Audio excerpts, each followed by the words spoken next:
নিজের কি অনেক বেশি সুন্দরী মনে করতেছেন?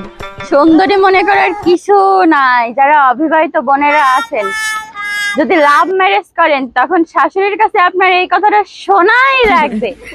ও কি মায়ে বিয়ে করে আনছে, ও জাতেও না, ও পাতেও না, দেখায় কেমন, চেহারা ভালো না, কেমন দেখায়, করতে ধরে নিয়ে আইছে।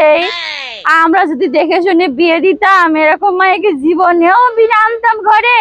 ভালো বংশের মায়ে নিয়ে আসতাম, দেখে শুনে সুন্দর চেহারা ছবি দেখে মেয়ে নিয়ে আসতাম।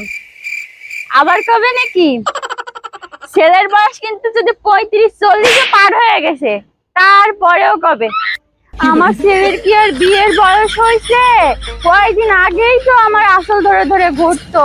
এত তাড়াতাড়ি কি আমরা ছেলেরে বিয়ে দিতাম? আমরা যদি দেখে শুনে বিয়ে দিতাম, জীবনে অত তাড়াতাড়ি বিয়ে দিতাম না।